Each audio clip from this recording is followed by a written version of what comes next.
Hoy hablaremos del contrato de fideicomiso, pero para hablar de este primero debemos ubicarnos en el tema y por ello hablaremos de los contratos fiduciarios. Estos son una modalidad de contrato de transferencia y se dividen en dos. Por un lado tenemos el contrato de fideicomiso regulado en el artículo 793 y siguientes del Código Civil y por otro tenemos el contrato de fiducia regulado en el artículo 1226 y siguientes del Código de Comercio. Es de señalar que el fideicomiso es civil y que la fiducia es comercial. De allí la diferencia.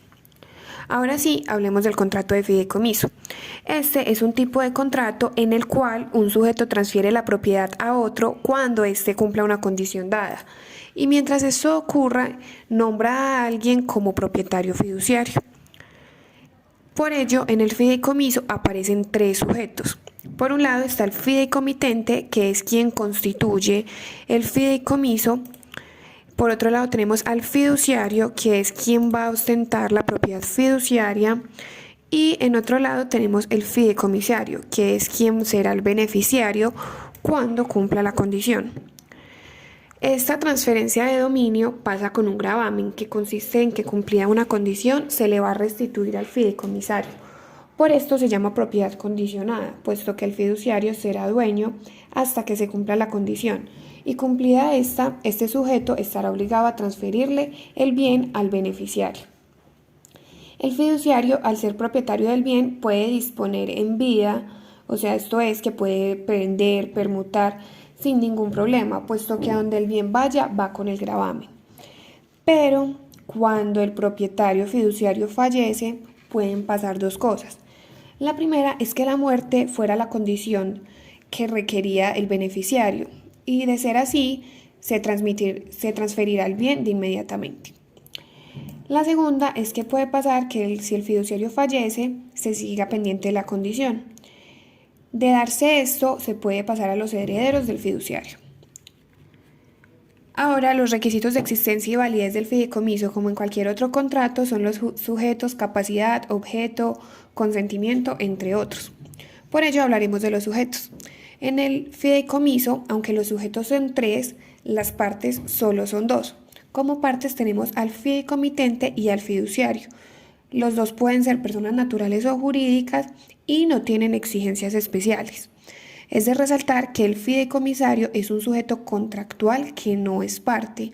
Tanto es así que al momento en el que el fideicomitente y el fiduciario suscriben el contrato, el fideicomisario puede no existir o no estar enterado. Entonces, aunque hay tres sujetos involucrados, solo hay dos partes en el contrato. Ahora, hablando de la capacidad para hacer un contrato de fideicomiso, tenemos que se aplican las reglas generales de la capacidad, es decir, que podrán celebrarlo directamente las personas naturales o jurídicas que tengan capacidad de ejercicio, ya sea plena o por medio de ayudas, mecanismos y requisitos definidos en la ley. El consentimiento, como otro elemento fundamental, es de gran importancia resaltar que sin importar la naturaleza de los bienes, este debe hacerse por escritura pública, ya que el fideicomiso es un contrato solemne por su naturaleza y no por la naturaleza de sus bienes. Es de tener en cuenta que si el contrato se hace de forma verbal, por escrito simple o por documento autenticado, el contrato es inexistente por el consentimiento y que si existe algún tipo de vicio, ya sea por error, fuerza o dolo, surgirá un vicio de nulidad relativa. El fideicomiso puede variar cuando los sujetos son plurales. Así pues, cuando estamos hablando de fideicomitentes plurales, pueden darse varias hipótesis. Pero primero debemos resaltar que el constituyente de un fideicomiso debe tener la facultad de disposición, dado que este es un contrato de enajenación. No hay fideicomiso de cosa ajena. Cuando son ambos los constituyentes o varios, todos deberán gozar de la facultad de disposición y prestar su consentimiento. De esta manera se pueden dar dos situaciones. Cuando varias personas son propietarias de un bien, se puede dar que todos estén de acuerdo y por ello todos darán su consentimiento y el fideicomiso se hará sobre la totalidad del bien. Si no todos los propietarios están de acuerdo, el fideicomiso solo se podrá hacer según la cuota parte que posea el fideicomitente en ese bien. Otro tema es cuando son varios los fiduciarios o propietarios fiduciarios. La norma les trae a ellos dos figuras aplicables.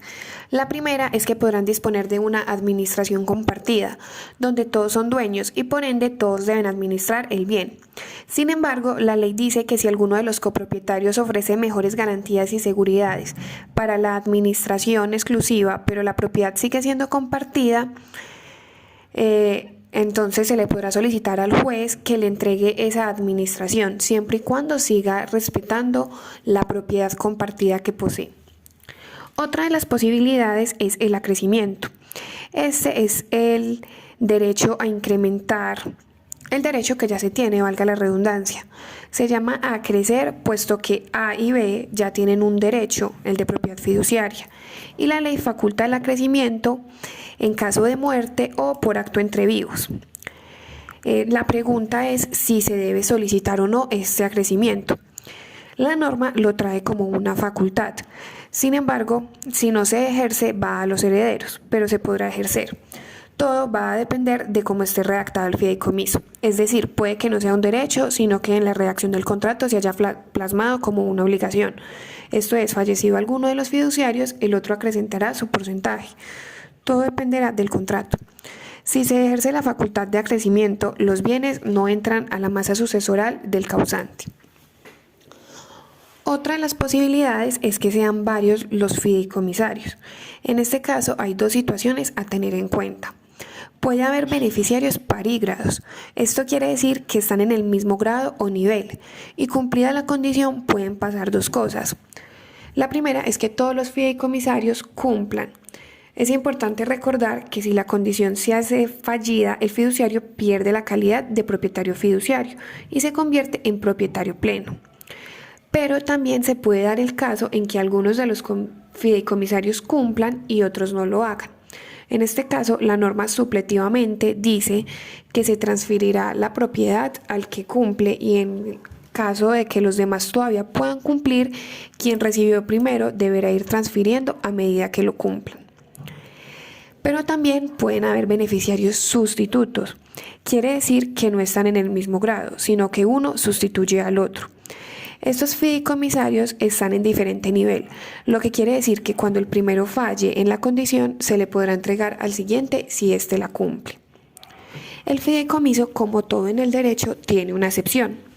Y esto es que, al igual que la donación, es una figura que puede emerger o nacer de situaciones diferentes al acuerdo de voluntades.